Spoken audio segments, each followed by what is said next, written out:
God's chosen ones. 11 facts that only super-intuitive chosen ones experience that leave others confused. They called you too emotional, too intense, too dramatic.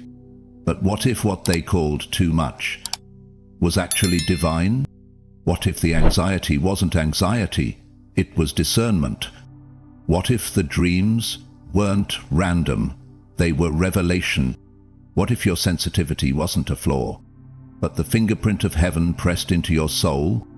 You were never meant to fit into this numb world, because God wired you differently, to feel what others ignore, to sense what others can't explain, to carry what others cannot see. If you've ever said, "I don't know why, I just know things," this isn't coincidence. You weren't crazy, you were chosen. And if you are one of God's intuitively wired ones, this message was written in the spirit with your name on it. She never fit in, not even as a child. In the heart of a small southern town, where folks talk slow and think safe, Jolie always felt too alive, too open, too strange. She could tell when someone was lying, even if they smiled. She'd dream about things days before they happened. And every time she walked into a room, she could feel what no one was saying. Her teachers called her distracted. Her family called her dramatic. But inside, she whispered to God, "Why did you make me like this?" As she grew older, Jolie learned to hide it, numb it, smile through it. But the knowing never stopped. Neither did the dreams. And the more she tried to silence them, the louder heaven whispered. Now, years later, Jolie wakes again at 3:17, IEMing, heart pounding, vision blurred, with a name on her tongue she's never spoken before. A dream that felt like a warning, a presence in the room that feels holy. She doesn't want to be different anymore, but deep down she knows. This wasn't sensitivity, this was spiritual wiring, and now the one who wired her is calling her back to remember why. Will she keep hiding her gift, or step into the frequency she was born to carry? Part 1. The invisible knowing. Do I know things I can't explain? The house was quiet, except for the sound of rain ticking against the glass. Jolie sat on the floor of her old bedroom, cross-legged, barefoot, with a half-burnt candle flickering beside her. The room smelled like cedar wood and memory. Her grandmother's perfume still clung to the wooden dresser like a ghost that refused to leave. The Bible on her lap had been open to the same page for days. She hadn't planned it that way. It just kept falling open there, like it was trying to say something she wasn't ready to hear. She looked around. The posters were gone, the trophies dusted away. Now this room wasn't about childhood. It was sanctuary, sacred. The only place she could feel what she carried without apologizing for it. Earlier that day, she'd been at lunch with her friend. Laughter, smiles, the usual surface talk. But beneath the words, Jolie felt something sharp. "Hey," her friend had said. "I'm fine." But her spirit? It was screaming. Jolie didn't need proof. She didn't need a text or a confession. Her body already knew. It always did. Something about the air changed when people lied. It got heavier. She'd asked softly, "Are you sure?" Her friend's smile stiffened. "I said I'm fine." Jolie didn't press. She never did anymore. Not because she didn't care, but because she'd learned. People get angry when you see too much. She used to ask God what was wrong with her, why she couldn't just believe people's words like everyone else, why she always heard the subtext, the silent ache under the surface. As a child, she thought everyone could feel it. The anger in a room before anyone spoke, the way her father's laugh felt hollow, The way her mother's silence could slice through dinner like a knife. But they told her she was dramatic, overreacting, sensitive. It wasn't until she was 13 that someone finally said the word, "Grandmother." She had rocked on the porch, knitting something Jolie would never wear, and said without looking up, "Baby, you've got the gift of knowing. You feel truth before it's spoken." Jolie had blinked at her. "Is that even a real thing?" Her grandmother just smiled. "It's a real thing in the spirit." Tonight, Joel sat in that same room, the one her grandmother had once prayed in, and pressed her hand over her heart. It was beating fast, not from fear but from memory. She opened her journal and wrote, "I'm tired of knowing what no one says, of being right and wishing I was wrong." The candle flickered. She hit play on a voicemail her therapist had left 2 days ago. She hadn't had the strength to listen until now. "Jolie, you're not overthinking, you're overfeeling.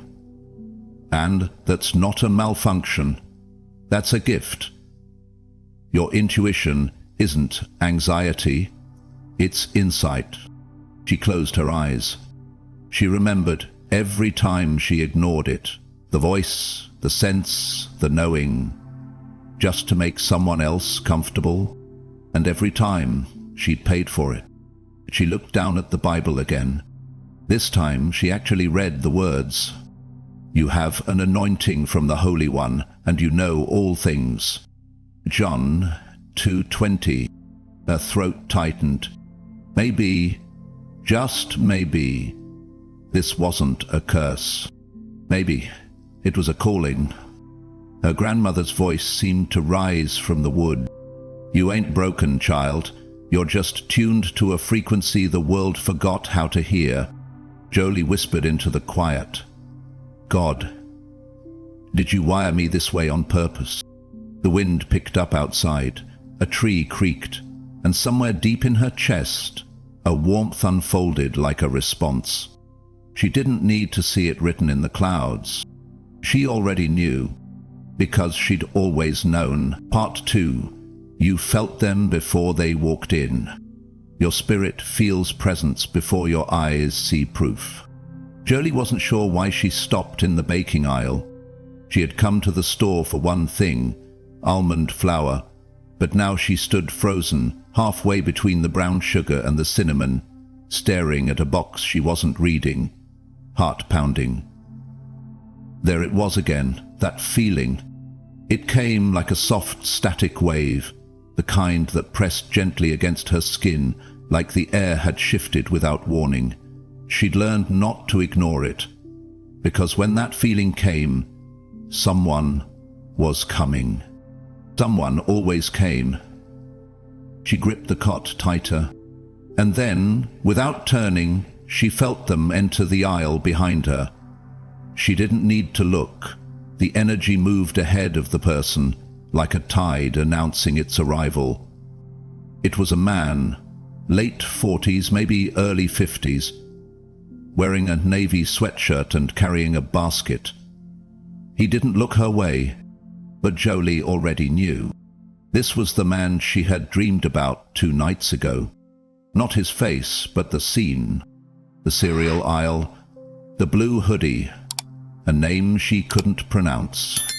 He had picked up something, looked confused. In the dream, he had asked her a question she hadn't understood. Now here he was, not in a dream, not in the spirit, but in the middle of aisle 7 at Winn-Dixie. He glanced around like he was searching for something, then turned and walked past her. Didn't say a word, but Jolie felt a wave of peace and sadness brush against her, like 2 colors running in the rain. She didn't say anything either. Sometimes the spirit doesn't require speaking, just being. When he disappeared around the corner, Jolie finally breathed. It wasn't the first time. She'd sensed friends were going to call before the phone rang. She'd felt drawn to places, for no reason, only to meet someone who would change her life. She'd had dreams of people she didn't know, and weeks later they'd walk into her world like déjà vu with a heartbeat. She thought back to one of the strangest moments, senior year. She had woken up at 2:42 a.m., sat up straight, and whispered, "Elijah." She didn't know an Elijah, had never met one, but she couldn't sleep, so she prayed for him, whoever he was.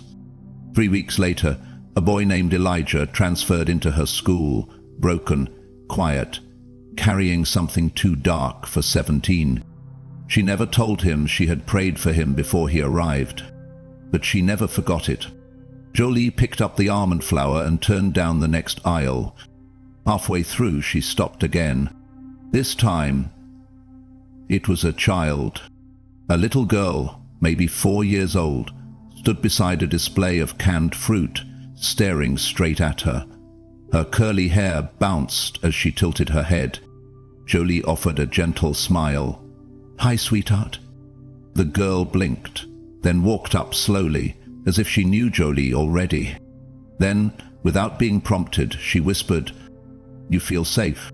Just like that, like a message wrapped in tiny hands. Her mother came around the corner, calling her name, apologizing. She usually doesn't talk to strangers, but Jolie just shook her head, blinking back tears. "It's okay. She's not wrong." Spiritual wave. She didn't just sense people. She intertwined with them in spirit before they arrived in body. The air always whispered before their footsteps did. Symbolism. The girl's words were confirmation. Children, like spirit, don't lie. As Jolie drove home, she didn't turn the radio on, she just listened to the silence. But it wasn't empty. It was electric. Her knowing wasn't a mistake. It wasn't a coincidence. It was connection. It was confirmation. It was calling, and heaven had been trying to tell her. You don't need to see them coming, Jolie. You already feel them because you're spiritually tuned to the frequency of who's meant to cross your path. Part 3. Dreams that come true and the burden of seeing. Where God shows you what others are not ready to see. It can feel like both a gift and a grief. The dream came back the night the sirens did. Jolie had drifted off with her Bible still open, her hand resting over Psalm 91 like a child clutching a lullaby. But somewhere in the night she slipped into that place again, that velvet black space where the spirit whispers in pictures instead of paragraphs. The fire was back, the street sign, the shouting man, the small dog barking, and the name Calloway echoing in the smoke. She had dreamed it last month. It made no sense then, but now it made too much. Because this morning on the local news, a fire on Calloway Street. A man yelling, confused, rescued last minute by a passerby. A small dog saved too. Jolie turned off the TV and sat in stillness. Her coffee went cold beside her. Would you show me this, God, if I couldn't stop it? She didn't ask with anger, but ache. This wasn't the first time. She had dreamed about deaths, floods, betrayals, sometimes weeks, sometimes years before they came. And every time she questioned, was it intercession or torment? Did God want her to do something or simply carry it? Later that day she visited Sister Lillian, an older woman from church who had once called her seer without flinching. Jolie hadn't seen her in months. They sat under an oak tree that trembled in the breeze like it knew secrets too. Jolie finally asked, "Why do I see these things? Why me?" Sister Lillian nodded slowly. "Child, you ever notice God didn't always stop what he revealed? Sometimes he just wanted a heart on earth to witness what he saw in heaven. The dream isn't always about preventing the event. Sometimes it's about partnering with God in the pain." Jolie looked down, voice low. "It doesn't feel like a blessing." Lillian smiled gently. "Prophetic sight rarely does. at first. She remembered the first dream she ever had that came true. She was 7. She'd dreamed her teacher's mother had died, though she'd never met her. The next day, her teacher came in, sunglasses hiding her tears. "My mama passed last night," she said, voice trembling. Jolie hadn't said anything, but her hands shook all day. At 7 years old, she had already begun to carry what most adults couldn't understand. Later that week, she had a dream about a woman she didn't recognize, dressed in white, holding Jolie's hand, whispering a verse Jolie didn't know. "Call unto me, and I will answer you and show you great and mighty things." Jeremiah 33:3. The next day, she found it printed on a pamphlet stuck in the windshield of her car. Same verse, same font, same presence. That night, she wept. Not from fear, but because the veil between heaven and earth suddenly felt paper-thin. Climactic. Turn. Jolie began to realize. The dreams weren't punishments. They were invitations. Not to control, but to carry. Not to fix, but to feel with God. Spiritual way. To see ahead is not to avoid pain, but to walk into it with heaven beside you. She closed her eyes that night and prayed a different prayer. Not why me, but use me. If the burden of seeing was heavy, then let her become strong enough to hold it. She wasn't just dreaming, she was being entrusted. She wasn't just seeing, she was being. Part 4. The cost of sensitivity in a world that numbs. Where you feel everything, you carry what others refuse to acknowledge, and it costs you more than they will ever see. It was supposed to be a celebration. Jolie stood in her cousin's backyard, the sun setting behind strings of fairy lights and paper lanterns. Laughter rose from the picnic tables.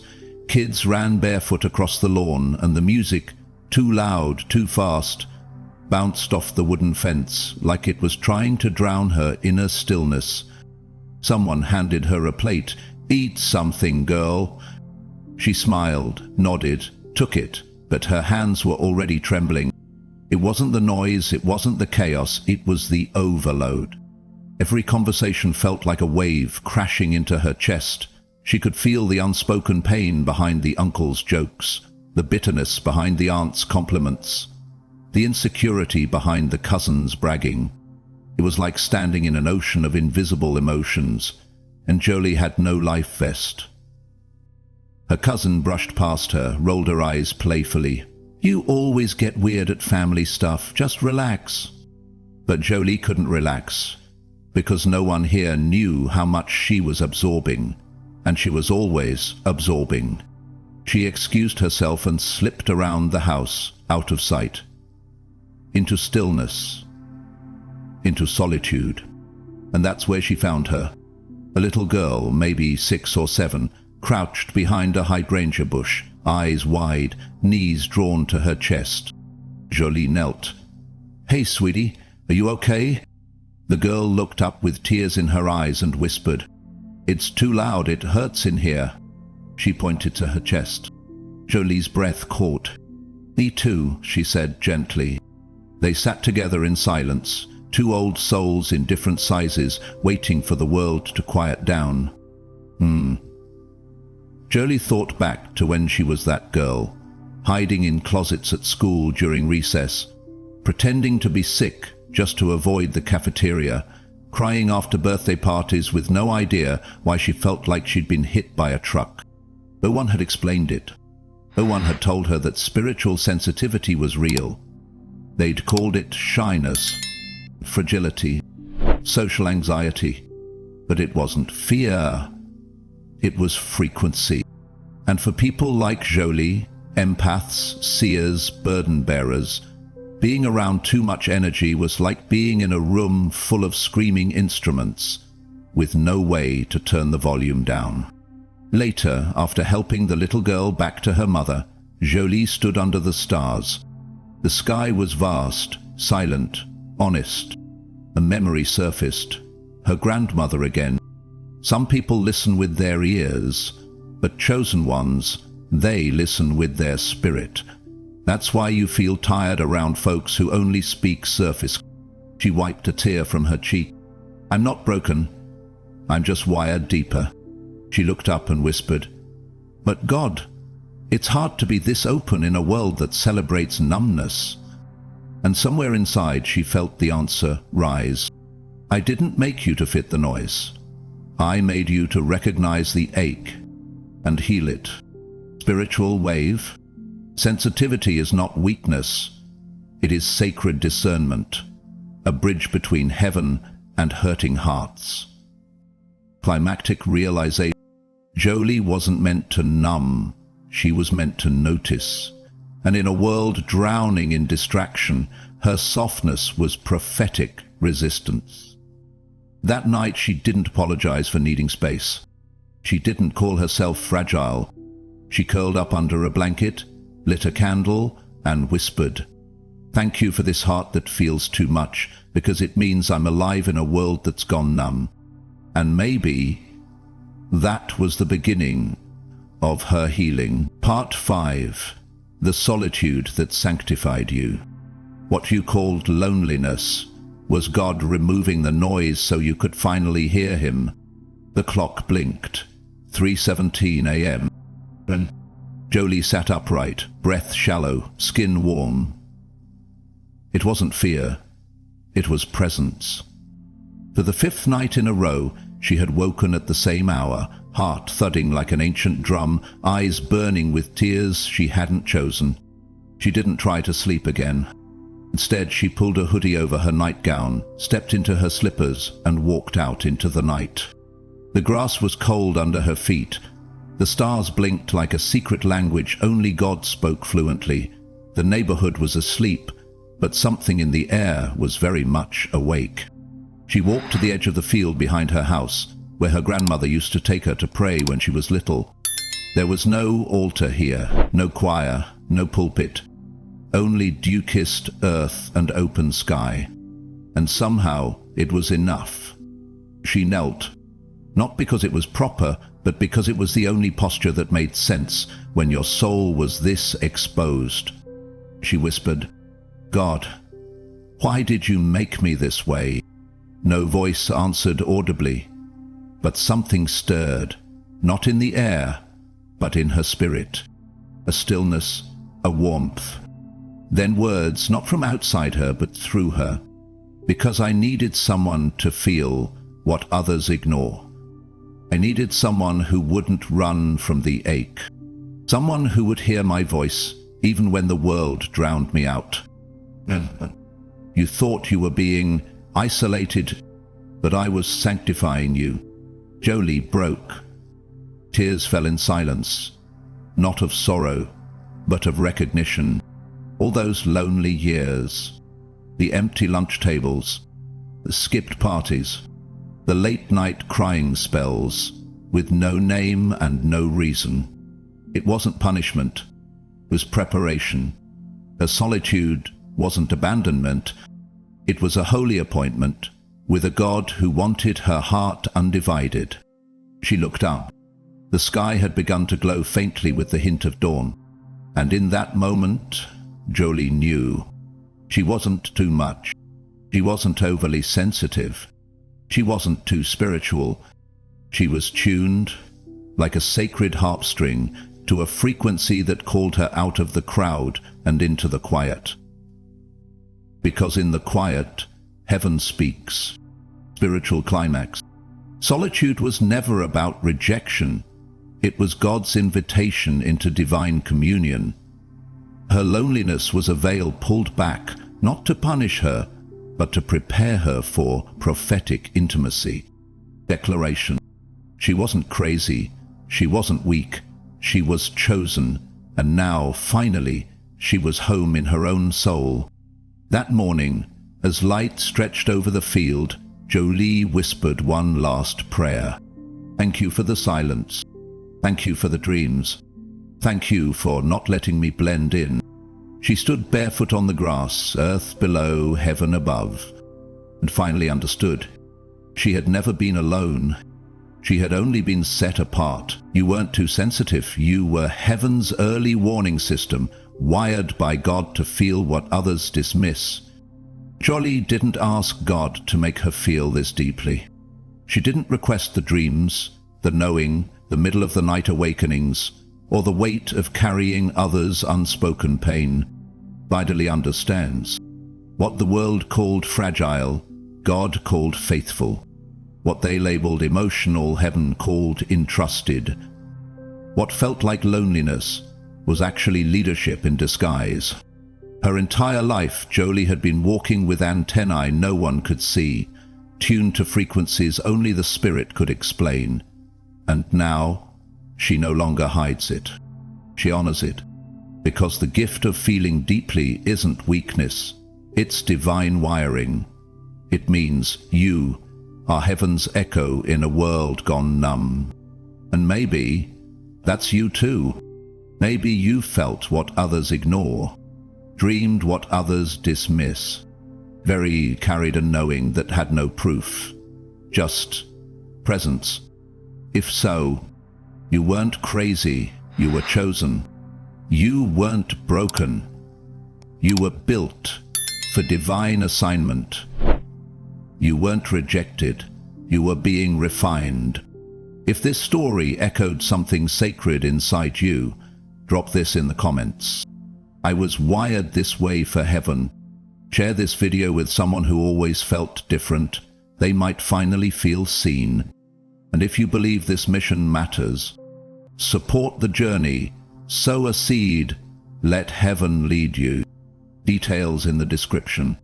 Because somewhere out there, another chosen one is waking up at 3:17 and asking God why she feels too much. And this story might be the answer.